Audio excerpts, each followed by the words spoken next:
हरे कृष्णा। तो हम लोग आज से एक नया टॉपिक शुरू कर रहे हैं। का नाम है मथुरा महात्म्य। उससे पहले उस गीता के श्लोकों पे थोड़ा सा बोलना चाहूंगा, जिससे कि हमें समझ में आए कि मथुरा महात्म्य क्यों पढ़ रहे हैं और मथुरा महात्म्य है क्या। तो ये भगवत गीता के 16वें अध्याय का 23वां श्लोक है। यह शास्त्र विधि मुत्सृज्य वर्तते काम कारतः असा सिद्धिम अवाप्नोति ना सुखम ना पराम गतिम। यह शास्त्र विधि मुत्सृज्य, जिस व्यक्ति ने शास्त्र की विधि को उत्सृज्य त्याग दिया है और वर्तते काम कारता, और जैसा उसको मन करता है वैसा करता है। मतलब जो व्यक्ति शास्त्र के नियमों को पालन नहीं करता और उसका जो मन में आता है वो करता है, तो भगवान कह रहे हैं ना सा सिद्धिम अवाप्नोति ना सुखम ना परामगति। उसको ना तो किसी भी काम में सिद्धि मिलेगी, ना उसको सुख मिलेगा, और ना उसको भगवान का धाम मिलेगा। जो व्यक्ति शास्त्रों को नहीं मानता, शास्त्र के विधि के अनुसार नहीं चलता, अपनी मन मर्जी करता है, उसको ना सिद्धि मिलती है, ना सुख मिलता है, और ना परम गति मिलती है। भगवान बोल रहे हैं। खत्म। ठीक। उसके आगे देखिए। क्योंकि जो व्यक्ति शास्त्र का पालन नहीं करता उसको सुख नहीं मिलता, सिद्धि नहीं मिलती और परम गति नहीं मिलती। तस्मात्, इसीलिए शास्त्रम प्रमाणम ते, इसीलिए अर्जुन शास्त्र को प्रमाण मानो। कार्य अकार्य अवस्थितो, शास्त्र के हिसाब से, शास्त्र के अनुसार ये जानो क्या करना चाहिए और क्या नहीं करना चाहिए। शास्त्र के हिसाब से जानो क्या करना है और क्या नहीं करना है। ऐसे प्रसाद खाना है और भोग नहीं खाना है, तो प्रसाद खाना है ये कार्य है, ये जानो शास्त्र के हिसाब से। और अकार्य, भोग नहीं खाना है, प्रसाद के अलावा कुछ नहीं खाना है, ये जानो और इसको मत करो, अकार्य। तो जो व्यक्ति शास्त्र को प्रमाण मानते हुए क्या करना है क्या नहीं करना उसमें व्यवस्थित हो, उसमें लगा रहता है, और ज्ञातवा शास्त्र विधानोक्तम, और शास्त्र के विधान को जानते हुए कर्म कर तुम इहारसी, हे अर्जुन तुम कर्म करो। तो भगवान एडवाइस दे रहे हैं, भगवान ये बता रहे हैं कि शास्त्रों के हिसाब से कर्म करो। और क्यों ऐसा करें? क्योंकि तब आपको सुख मिलेगा, तब आपको सिद्धि मिलेगी, तब आपको परम गति मिलेगी। मतलब जो शास्त्र को फॉलो नहीं करता उसके लिए ना तो सुख है, ना सिद्धि है, ना परम गति है। तो उसके उल्टा जो शास्त्र को मानता है उसके लिए सुख भी है, सिद्धि भी है, परम गति भी है। तो शास्त्र पे श्रद्धा और शास्त्र के हिसाब से चलना ये कितना इम्पोर्टेंट है, इस बात को लेने के लिए मैंने ये दो श्लोक बताए। अब हम लोग मथुरा महात्म्य को पढ़ते हैं। तो ये मथुरा महात्म्य क्या है? मथुरा महात्म्य ये है कि जो मथुरा धाम है, जो व्रज क्षेत्र है, जो वृंदावन धाम है, उसमें जो रहता है या जो वहां वास करता है, उसकी महिमा का वर्णन है। बेसिकली जो मथुरा धाम है, जो भगवान का धाम है, नित्य धाम, उसके महात्म्य, उसके इम्पोर्टेंस के बारे में चर्चा है। इस बात का उन दो श्लोकों से क्या लेना देना?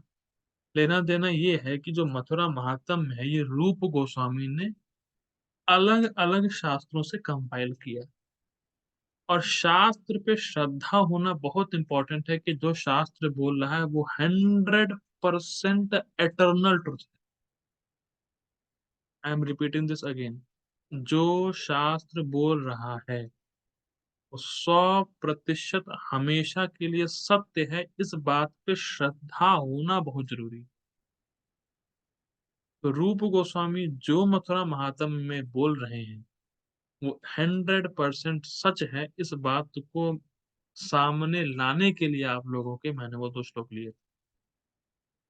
अब रूप गोस्वामी कौन है ये तो बिल्कुल बताने की जरूरत नहीं है। रूप गोस्वामी वो हैं जो चैतन्य महाप्रभु के दिल की बात को जानते हैं और जिनका प्रणाम मंत्र हम लोग बोलते हैं। स्वयं रूप कदा मह्यम दाति स्वपदान्तिकम् बोलते हैं। ठीक। अब तो ये सीरीज शुरू करने का पर्पस क्या है? गीता ये मत माफ कीजिएगा, मथुरा महात्म्य लेने का पर्पस क्या है? मथुरा महात्म्य का को लेने का दो पर्पस है। जो लोग वृंदावन धाम में हैं, वो वृंदावन धाम को एक ऑर्डिनरी धाम ना माने, ऑर्डिनरी क्षेत्र ना माने, और वृंदावन से ना निकले।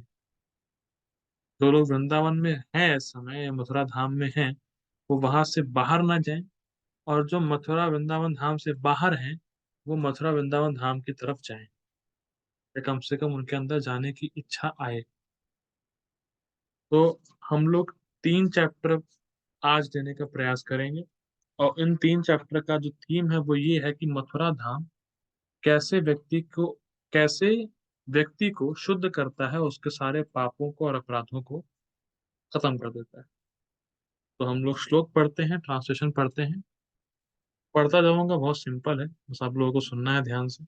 और जहां समझाने की बात आएगी तो वहां मैं प्रयास करूंगा, जितना मेरा सामर्थ्य है, जितना वैष्णवों की कृपा है, जितना कृष्ण कृपा है, समझाने का प्रयास करूंगा। तो मथुरा महात्म्य। हरेरपि भजमानेभ्यः प्रायो मुक्तिं ददाति नातु भक्तिं विहित तद उन्नति सत्राम मथुरे धन्यम नमामि त्वाम। इसका अनुवाद देखिए। सामान्यतः भगवान हरि अपने भक्तों को मुक्ति प्रदान करते हैं, भक्ति नहीं। परंतु हे मथुरा, आप ही वो हैं जो भक्ति प्रदान करने की कृपा करती हैं, और अत्यंत शुभ है। तो इससे क्या साबित हो रहा है? इस पहले श्लोक से मालूम चल रहा है कि मथुरा धाम जो है वो भगवान से भी अधिक कृपालु है। देखिए, मथुरा का मतलब है, मैं सोचेगा मथुरा स्टेशन। मथुरा धाम मतलब मथुरापुरी, जो बहुत बड़ा क्षेत्र है। वृंदावन उस मथुरापुरी क्षेत्र का एक हिस्सा है। तो जो होडल है, होडल एक जगह है मथुरा के पास, वो भी मथुरा क्षेत्र में ही आती है। तो मथुरा क्षेत्र मतलब मथुरापुरी, तो बहुत बड़ी है। तो जो होटल में रह रहा है वो भी मथुरा क्षेत्र में ही रह रहा है, जो मथुरा में रह रहा है वो मथुरा में ही रह रहा है, जो वृंदावन में रह रहा है वो वृंदावन में ही रह रहा है। मतलब ऐसा नहीं कि वृंदावन मथुरा अलग है। वृंदावन पूरे मथुरा क्षेत्र का एक हिस्सा है। या आसपास जो भी रह रहे हैं वो सब मथुरा में ही आते हैं। ठीक। अब ये प्रश्न होगा, यहाँ पे जो लिखा है कि भगवान हरि अपने भक्तों को भक्ति नहीं देते, तो भगवान अपने भक्तों को भक्ति देते क्यों नहीं है? क्योंकि भगवान अपने भक्तों को भक्ति देने में संकोच करते हैं, शर्माते हैं। क्यों शर्माते हैं, क्यों संकोच करते हैं? क्योंकि अगर भगवान ने अपने भक्तों को भक्ति दे दी तो भगवान अपने भक्तों के कंट्रोल में आ जाएंगे। इसीलिए वो संकोच करते हैं देने में। लेकिन मथुरा जो धाम है भगवान का, वो कोई संकोच नहीं करता, वो खुल्लम खुल्ला भक्ति बांटता है। जो उस धाम के टच में आता है वो भगवान कृष्ण की भक्ति में सराबोर हो जाता है। और ये देखा गया है। ठीक है, आपको मेरा सदर प्रणाम। दूसरा श्लोक। धन्यानां हृदयानंद पदं संगृह्यते मुदा महात्म्यम मथुरा पुर्यः सर्वतीर्थ शिरोमणिः। संस्कृत देखिए। सारे तीर्थ स्थलों में से सबसे सर्वश्रेष्ठ मथुरापुरी की यह महिमा है, एवं बड़े प्रेम से एकत्रित की गई है। मतलब रूप गोस्वामी ने अलग अलग शास्त्रों से उसको इकट्ठा किया है।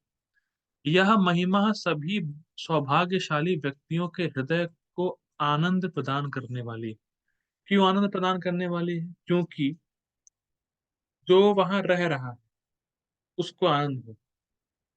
ठीक, जो वहां रह रहा है उसको ये महिमा सुन के मतलब मतलब अपने आप को वो सौभाग्यशाली समझेगा। और जो वहां नहीं है वो आने की इच्छा करेगा। सिंपल है ना। जैसे किसी भी वस्तु की अगर आपको इम्पोर्टेंस मालूम चल गई है कि ये बहुत इंपॉर्टेंट चीज है, तो आप उसको केयर करते हो, उसको देखभाल करते हो, मतलब उसको संभाल के रखते हो। तो जब आपको मालूम चलेगा कि मथुरा धाम में रहना, मथुरापुरी में रहना कितनी बड़ी बात है, क्या महिमा है, तो आप वहां रहना चाहोगे। और जो वहां नहीं है वो यहाँ आना चाहेगा। देखिए, बहुत सिंपल है। जैसे हरि नाम या कृष्ण का नाम अविद्या को नष्ट करता है जीव की, वैसे ही धाम भी जीव की अविद्या को काटने वाला है। जैसे भगवान का नाम जीवात्मा को कृष्ण प्रेम देने वाला है, वैसे ही भगवान का धाम भी कृष्ण का प्रेम देने वाला है। तो जो हर व्यक्ति जो ब्रज में रह रहा है, चाहे वो कैसा भी हो, चाहे वो बीड़ी ही क्यों ना फूक रहा हो, कैसा भी व्यक्ति हो जो अगर ब्रज में रह रहा है, वृंदावन में रह रहा है, मथुरापुरी में रह रहा है, वो भगवान को बहुत प्रिय है। भगवान उससे बहुत प्रेम करते हैं। उसकी निंदा ना करें। भले वो गलत काम करते हुए दिख रहा है, पर वो मथुरा में है, वृंदावन में है, ब्रज क्षेत्र में है, उसकी निंदा ना करें। भगवान उससे बहुत प्रेम करते हैं। भगवान की इच्छा के बिना, राधा रानी की इच्छा के बिना एक क्षण भी कोई वृंदावन में नहीं रह सकता। ठीक। अध्याय 1। तत्रास्य पाप हरित्वम। तो पाप हरित्वम मतलब पाप को खत्म करने का गुण। तो मथुरा जो धाम है, मथुरापुरी, वो मथुरापुरी के अंदर पाप काटने का गुण है। इस पे चर्चा की। ये पढ़ते हैं। आदि वराहे मतलब आदि वराह पुराण में ये बताया गया है। तीसरा श्लोक। विंशति ही योजनम तु मथुरामम मथुरामम मंडलम यत्र तत्र नरोस्नातो मुच्यते सर्व पातकई। देखिए, मेरा निवास स्थान मथुरा मंडल परिधि में 20 योजन का है। एक योजन होता है 8 माइल और 1 माइल होता है 1.6 किलोमीटर। सो बेसिकली 20 × 8 × 1.6 किलोमीटर में मथुरा मंडल फैला हुआ है। जो भी वहां कहीं भी स्नान करता है, वो हर पाप से मुक्त हो जाता है। तो अगर कोई बाथरूम में भी नहा रहा है, अगर वो व्रज में है और बाथरूम में भी नहा रहा है, तो उसको सारे पाप खत्म हो रहे हैं या खत्म हो गए। और वो बेसिकली बाथरूम में नहीं नहा रहा है, वो भगवान की लीला स्थली में नहा रहा है। यानी अगर मान लीजिए कोई व्यक्ति व्रज के किसी हॉस्पिटल में मरा, तो आप ये नहीं बोलेंगे कि वो हॉस्पिटल में मरा। आपको ये बोलना है कि वो भगवान की लीला स्थली में मरा, मतलब भगवान जहाँ लीला कर रहे हैं वहां वो मरा है। यानी भगवान के पास ही गया है।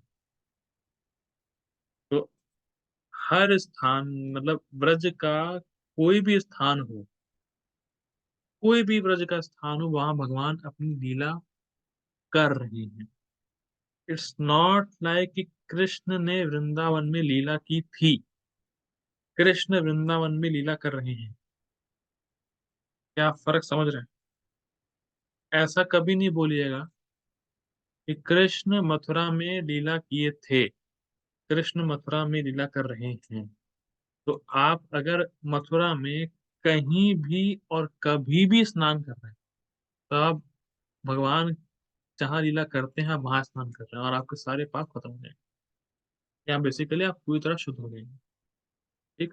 कितना बड़ा महात्म है। अब ये तो और सुंदर है। पदे पदे तीर्थ फलम मथुरायाम वसुंधरे यत्र तत्र नरः स्नातो मुच्यते घोर किल्बिषय्। वसुंधरा मतलब पृथ्वी देवी। तो बेसिकली मैं भूल गया बताना कि आदि बरा पुराण में ये भगवान विष्णु और पृथ्वी देवी के बीच में कन्वर्सेशन है। तो बोल रहे हैं भगवान पदे पदे तीर्थ फलम, मतलब हर पद पे, मतलब हर स्टेप पर सारे तीर्थों के फल मिल जाते हैं। हे वसुंधरे मतलब हे पृथ्वी देवी, मथुरा में कोई भी जो चलता है ना, हर स्टेप पे उसको सारे तीर्थ में भ्रमण करने का फल मिल जाता है। मतलब जो व्रज गया है, उसको और किसी तीर्थ स्थान में जाने की जरूरत नहीं है, ये बोला जाता है।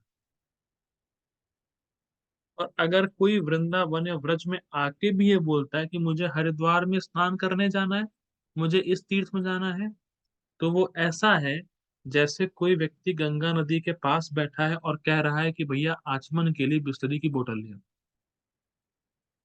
गंगा जी में कितना सारा पानी है, फिर भी वो बोले कि भैया आचमन करने के लिए बिस्लरी की बोतल तो ले आना। ऐसा हो गया। सारे तीर्थों का भ्रमण करने का फल आपको मथुरा में एक स्टेप पर मिल जाएगा। आपने पैर रखा ही, सारे तीर्थों में भ्रमण करने का फल उसमें मिल जाएगा। यत तत्र नरा स्नातो, कोई भी कहीं भी स्नान करे, मुच्यते घोर किल्बिष, उसके सारे घोर पाप उस समय खत्म हो जाएंगे। पढ़ लेता हूँ फिर भी। हर एक पग जो मथुरा में ले जाता है, वो समस्त संसार के पवित्र तीर्थों के दर्शन के फल के समान है। हे भूमि देवी, कोई भी मनुष्य जो मथुरा में स्नान करता है, वो किसी भी भयानक पाप से मुक्त हो जाता है। सर्वधर्म विहीनानाम पुरुषाणाम दुरात्मनाम नरकार्ति हरा देवी मथुरा पाप घातिनी। अब देखिए, सर्वधर्म विहीनानाम, जिस व्यक्ति ने कोई भी धर्म कभी नहीं किया, सर्वधर्म मतलब सारे धर्म से विहीन मतलब खत्म है, वहां किया ही नहीं। बेसिकली ऐसा व्यक्ति जिसने कभी कोई धर्म नहीं किया, कोई पुण्य नहीं किया। पुरुषाणाम दुरात्मना, चलो मान लीजिए कोई कोई कहे ठीक है, उस व्यक्ति ने कोई धर्म नहीं किया, कोई पुण्य नहीं किया, तो आप सिखा दो, आप उसको बता दो, धर्म करने लगेगा, पुण्य करने लगेगा। लेकिन पुरुषाणाम दुरात्मना, वो दुरात्मना है, मतलब सुन के भी नहीं करेगा। कितना इंटरेस्टिंग है। जैसे कभी कभी कुछ लोग होते हैं जो हृदय के अच्छे होते हैं, कोई धर्म पुण्य वुण्य नहीं करते, पर अच्छे आदमी होते हैं। आप उनको बोलो कि भाई यहाँ पे पैसे की जरूरत है, मंदिर में ये दे दो, तो हाँ ठीक है, ले लो ले लो, कर देते हैं। लेकिन सर्वधर्म विहीना नाम, कभी कोई पुण्य नहीं किया और सुन के भी पुण्य नहीं करेगा, मतलब बेसिकली पाप ही करता है। तो नरकार्ति हरा देवी, तो जो नरक में मिलने वाला दुख है ना, उसको भी हे देवी मतलब हे पृथ्वी देवी, मथुरा पाप खाते हैं, मथुरा उसके भी पापों को हर लेती है और नरक में भोगने वाला दुख भी खत्म हो जाता है। बेसिकली जिस व्यक्ति ने कभी कोई पुण्य नहीं किया और सुन के भी पुण्य नहीं करेगा और नरक जाने वाला है, उसको मथुरा नरक से बचा लेती है और सारे पाप खत्म कर देती है। जैसे मान लीजिए कोई व्यक्ति बिजनेस मीटिंग के लिए आए और शराब वराब का धंधा करे और शराब पिए, तो मथुरा देवी उसको भी ठीक कर देती है। बेसिकली नरक नहीं जाएगा, चाहे कोई कितना भी बड़ा पाप किया हो, पर अगर मथुरा या ब्रज धाम के क्षेत्र में है, ब्रज ब्रज के कांटेक्ट में आ गया, तो वो नरक नहीं जाएगा। अब राधा रानी उसको कैसे ठीक करेंगी, कैसे सुधारेंगी उसको, उस व्यक्ति को, वो उनके ऊपर। मतलब यमराज के टच से वो बाहर हो गया। जैसे आपके घर में कोई बच्चा है और वो शैतानी करता है, तो माँ बाप उस बच्चे को खुद सुधारते हैं, ना कि उस बच्चे को पुलिस के हवाले करते हैं। Simple for simple. तो वैसे ही जो ब्रज में आ गया, जो वृंदावन में आ गया, जो बरसाना आ गया, जो मथुरा आ गया, अब वो भगवान कृष्ण का बच्चा डायरेक्ट है। सभी कृष्ण के बच्चे हैं, मतलब अब तो कृष्ण उसके कृष्ण राधा ने खुद पर्सनली डील करेंगे। यमराज तो कुछ करेंगे ही नहीं है उनका, वो उनके यमराज के अंडर से तो वो बाहर आ चुके हैं। ठीक है, यही सब लिखा है यहाँ पे, मैं आगे पढ़ता हूँ। अच्छा, अब कोई पूछे कि भाई कौन कौन से पाप नष्ट हो जाते हैं मथुरा या वृंदावन के या ब्रज के टच में आने से, तो कुछ पापों का वर्णन बता रहे हैं। कृतघ्नश्च सुरापश्च चौरो भग्न व्रतस्तथा मथुराम प्राप्य मनुजो मुच्यते सर्व किल विषय। पहला कृतघ्न, कृतघ्न मतलब धोखा देना, या किए गए उपकार को बिल्कुल ना मानना। ये बहुत बड़ा पाप माना गया है शास्त्र में, कि आपके लिए किसी व्यक्ति ने बहुत किया, आप मतलब अपना सारा एफर्ट दिया, सारा समय दिया, सब कुछ दिया, और एट द एंड आप क्या बोलते हो, आपने मेरे लिए किया ही क्या है आज तक। यही कृतज्ञ। कृत- कृतज्ञ अलग होता है कि आप ग्रेटफुल हो, कृतज्ञ ये अलग होता है, आप ग्रेटफुल बिल्कुल हो ही नहीं। तो इसको बहुत बड़ा पाप माना गया है।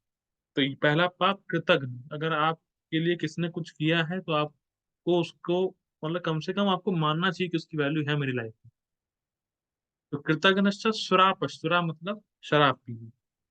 यहाँ तक कि शास्त्र में वर्णन आता है कि जिसने एक ड्रॉप भी शराब पी है ना, तो यमराज उसको ना, यमराज के दूत यमदूत उसको पिघलता हुआ लोहा पिलाते हैं। आ साले आ, ऐसे पिघलता हुआ सोना पिलाते हैं और पिघलता हुआ लोहा पीता है। और ऐसा नहीं कि सिर्फ सिर्फ करिए चाय की तरह, एक बड़ा सा ट्रक लेंगे, मतलब बड़ा सा ड्रम लेंगे। लोगों को विश्वास नहीं होता, लोग बोलते हैं शराब पीने में दिक्कत क्या है, वो लोग अपने एंजॉयमेंट के लिए पीते हैं, हम तो नहीं पीते ना। अरे रास्कल, आप उसको बोल नहीं रहे हो तो आप बेसिकली उसको सपोर्ट ही कर रहे हो। छोड़िए इस बातों को। भरा हुआ। ठीक है। शराब, शराब पीना। चौरो मतलब चोरी करना। और भग्न व्रत मतलब कि आपने एक व्रत लिया था कि आप ये सब नहीं करोगे और उसको आपने पालन नहीं किया। तो ये सब ये सब पाप कोई कर रहा है, पर मथुराम प्राप्य, और मथुरा को प्राप्त हो गया मनुजो मतलब कोई मनुष्य, तो मुच्यते सर्व के विषय, उसके सारे पाप खत्म हो जाते हैं। बहुत इंटरेस्टिंग। मतलब वो सारे पापों से मुक्त हो जाता है। तो यहाँ पे चार पाप बताए गए हैं।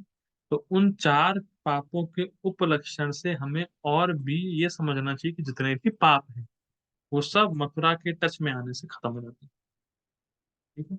मैं पढ़ नहीं रहा अब ये। अच्छा, अब कोई कहे कि भाई हम तो लखनऊ में हैं, हम तो भूल भुलैया घूम रहे हैं, हम तो बहुत सी जगह घूमते हैं, तो उन जगहों पे तो ऐसा कुछ नहीं होता कि पाप खत्म हो जाए। ये क्या चीज है भाई? भाई हम तो मथुरा में ही पढ़ रहे हैं कि मथुरा में ही ऐसा होता है, टच मथुरा के टच में आया सारे पाप खत्म हो गए। हम तो लखनऊ घूमे, कुछ नहीं हुआ। जैन पार्क गए, कुछ भी नहीं हुआ। हम तो राजस्थान घूमे, हम तो फरीदाबाद घूमे, हम तो बहुत जगह घूमे, कुछ भी नहीं हुआ। मथुरा में ऐसा क्या है? पहली चीज। और ऐसा कैसे हो सकता है? मतलब मथुरा के टच में आने से सारे पाप खत्म हो जाएं, ये कैसे हो सकता है? हमें समझ में नहीं आ रहा। तो उसको समझाने के लिए दो श्लोकों में एग्जाम्पल दे रहे हैं कि कैसे मथुरा के टच में आने से व्यक्ति के सारे पाप खत्म हो जाते हैं। इसको समझाने के लिए आगे के दो श्लोकों में एग्जाम्पल दिए जा रहे हैं। मैं श्लोक पढ़ता हूँ पहले। सूर्योदय तमो नश्येद, यथा व्रज भयानगाः, तक्षरम दृष्ट्वा यथा सर्पा, मेघावात हता इव, तत्वज्ञान यथा दुःखम, सिंह दृष्ट्वा यथा मृगाः, तथा पापानि नश्यन्ति मथुरा दर्शनाशनत्। देखिए संस्कृत समझिए। सूर्योदय तमो नश्येद, जैसे ही सूर्य उदय होता है अंधकार खत्म हो जाता है। सूर्य की उगने की जरूरत नहीं, सूर्य की पहली किरण से ही सारा अंधकार खत्म हो जाता है। पहला चीज। और सूर्य कितने लोगों को अंधकार दूर कर सकता है? सूर्य सारे ही लोगों का अंधकार दूर कर सकता है। First point. तो सूर्य कितने लोगों का अंधकार दूर कर सकता है? सभी लोगों का। सभी लोगों का। और अंधकार भले ही कितने सालों से हो, ये नहीं कह सकता कि भाई मैं तो इतने सालों से था, कैसे चला जाऊं तुरंत। सूर्य के उगते ही तुरंत ही अंधकार को जाना पड़ेगा। First example. दूसरा, यथा व्रज भयानक। जैसे व्रज मतलब होता है अंकुश, जैसे खूटा, जैसे खूटा या रस्सी के भय से नगा मतलब हाथी भागता है। जैसे अंकुश को देख के हाथी भागता है, दूसरा एग्जाम्पल ये। तक्षण दृष्टवा यथा सर्प, जैसे गरुड़ जी को देख के सांप भागते हैं। और मेघावात हताइवा, और जैसे हवा से जो मेघ है, बादल है, वो छिन्न भिन्न हो जाते हैं या टूट जाते हैं। एक एग्जाम्पल दिया जा रहा है। आगे, तत्व ज्ञानाद यथा दुखम, जैसे ही तत्व ज्ञान हो जाने से दुख चला जाता है। जैसे मान लीजिए कोई व्यक्ति रोए कि अरे मेरे पिताजी मर गए, मेरे घर वाले ये वो ऐसा वैसा, तो मान लो उसको ज्ञान हो जाए। न जायते म्रियते वा कदाचिन नायं भूत्वा भविता वा न भूयः, अजो नित्यो शाश्वतोऽयं पुराणो न हन्यते हन्यमाने शरीरे। अरे भैया कोई मरता ही नहीं है, सब मरे हुए हैं। ऐसा नहीं कि हम मरेंगे, हम मरे ही हैं। This body is already dead.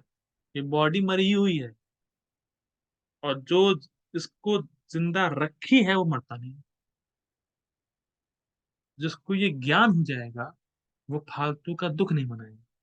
तो तत्व ज्ञान होने से जैसे दुख भाग जाता है, या सिंह दृष्टवा यथा मृगा, शेर को देख के हिरन भाग जाता है, तथा पापानि नश्यन्ति, उसी प्रकार से सारे पाप नष्ट हो जाते हैं मथुरा दर्शनात् क्षण। जैसे ही व्यक्ति मथुरा के दर्शन करता है उसी क्षण सारे पाप खत्म हो जाते हैं। दर्शन करते ही खत्म हो जाते हैं। और ऐसा नहीं है अभी दर्शन किए आधे घंटे बाद पाप खत्म होंगे, क्षणात क्षणत, उसी क्षण, एट दैट मोमेंट इंस्टेंटली सारे पाप खत्म। तो इससे एक बात बिल्कुल स्पष्ट होती है कि मथुरा जो क्षेत्र है, वृंदावन जो क्षेत्र है, वो भक्तों के लिए तो है ही, साथ में उससे ज्यादा है पापियों के लिए। मतलब ऐसा ऐसा बोला जाता है कि अगर आप भक्ति करते हो या भक्त हो तो आप धाम वास करो। अरे भैया, जो बहुत पापी से पापी व्यक्ति है, नालायक है, दुष्ट है, सबको आना चाहिए मथुरा वृंदावन। आज अरे सब लोग आ जाओ, शुद्ध हो जाओ, धाम का आश्रय लो। ये बहुत इंपॉर्टेंट है। ये मैंने पढ़ दिया है तो मैं बोलूंगा नहीं। अब मैं 2 श्लोक और लूंगा, 10 श्लोक लूंगा लेकिन आज तो। अब देखिए, श्रद्धया भक्ति युक्तस्तु गत्वा मधुपुरीं नराः ब्रह्मापि विशुद्धेता किं पुनः तत्व अन्य की। अब यहाँ पे कैमुत न्याय दे रहे हैं।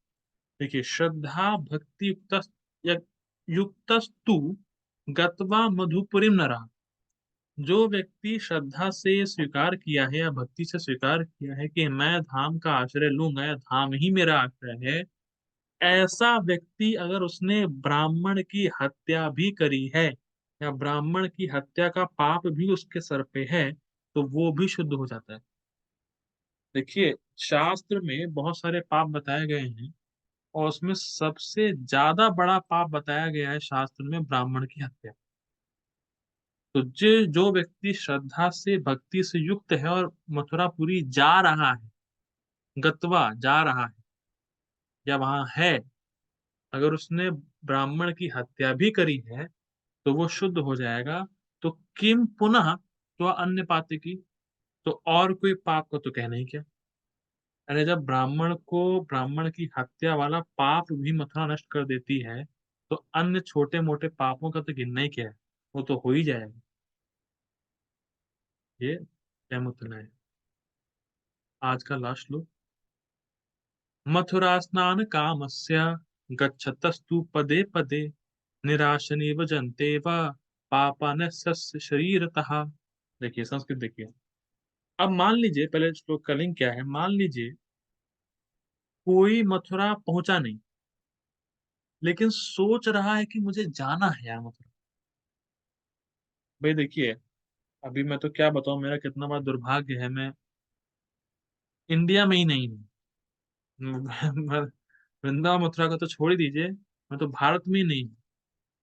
तो हम तो बस केवल सोच सकते हैं कि कब जाएंगे वहां पे। तो हमारे ऐसे लोगों के लिए श्लोक है कि जो मथुरा पहुंचा नहीं है, मथुरा में जाने के बारे में सोच ही रहा है, उसके बारे में, तो मथुरा स्नान कामस्य गच्छतस्तु पदे पदे, मथुरा में जाके स्नान करने की इच्छा है कि मैं जाके वहां नहाऊं। गया नहीं है, पहुंचा नहीं है मथुरा, मथुरा पहुंचा नहीं, मथुरा गया नहीं, बस मथुरा में जाने के बारे में सोच ही रहा है कि मैं मथुरा में जाके स्नान कब करूंगा, मथुरा कब पहुंचूंगा, स्नान करूंगा। तो गया तो है नहीं, लेकिन अगर सोच रहा है जाऊंगा तो कुछ एफर्ट भी करेगा। तो गच्छतस्तु पदे पदे, मान लीजिए मथुरा जाने के बारे में सोचा और अब वो अपने घर से एक कदम आगे बढ़ाया, उस कदम में ही पहुंचा नहीं मथुरा, मथुरा जाने के बारे में सोच रहा है और सोच के थोड़ा उसने कदम आगे बढ़ाए, तो निराशनी वजंतेवा पापनस्य शरीरतः, तो पाप बोलते हैं। मान लीजिए पाप, अगर कोई जैसे मान लीजिए ब्राह्मण की हत्या करने का पाप, ये एक पर्सन है, तो वो निराश होके बोलता है कि अरे भैया मुझे अब इसके शरीर को छोड़ना पड़ा, क्योंकि ये तो मथुरा जाने के बारे में सोच लिया है। अब हमारे बचने का कोई रास्ता ही नहीं। जितने पाप, अगर आप पाप को एक पर्सन के रूप में देखें, तो वो पाप बोलते हैं। पाप सोचते हैं अपने मन में, अब बोलते हैं कि अरे भैया ये व्यक्ति मथुरा में जाने के बारे में सोच रहा है, तो अब हमारा कुछ हो नहीं सकता, अब हम बच नहीं पाएंगे। तो वो निराश होके उस व्यक्ति के शरीर को ही छोड़ देते हैं। देखिए कितना सुंदर है वर्णन। मैं इसको पढ़ लेता हूँ। वह मनुष्य जो मथुरा धाम में स्नान के अभिलाषा से जाता है, तो उसके हर पग पर पाप सारी आशा छोड़कर उसके शरीर का त्याग कर देते हैं। मतलब वो पाप, वो नहीं छोड़ रहा पाप को, पाप नहीं उसको छोड़ दिया। ठीक है। तो अब हम लोग इसको कंटिन्यू करेंगे। काफी दिन लग सकता है, काफी लंबा है, पर ये बहुत इंपॉर्टेंट है कि जो लोग, जिन लोगों को वृंदावन या वृंदावन के आसपास रहने का अवसर मिल चुका है या रहते हैं, वो अपनी महिमा को समझें। और जो लोग वृंदावन से, व्रत से दूर हैं, तो वो हमेशा वृंदावन को याद करें कम से कम। ये चलेगा। और मैं पूरा एफर्ट करूंगा, इस बार बिल्कुल ब्रेक नहीं करूंगा। ये सीरीज को पूरी खत्म ही करना है। कुछ जीवन में उतार चढ़ाव तो आते रहते हैं, उतार चढ़ाव की वजह से कुछ चीजें, कुछ दिनों से या एक महीने के अराउंड मैंने कोई क्लास रिकॉर्ड ही नहीं करी। लेकिन अब ऐसा कुछ नहीं होने वाला है, अब परमानेंट में वापस आ गया हूँ कृष्ण की कृपा से। बस कृष्ण से ही प्रार्थना है कि बस वो ऐसा ही उत्साह बना के रखें और भक्तों का आशीर्वाद दें, जिससे मैं इसको कंटिन्यू कर सकूं। तब तक के लिए शिल प्रभुपाद की जय, वृंदावन धाम की जय। हरे कृष्ण।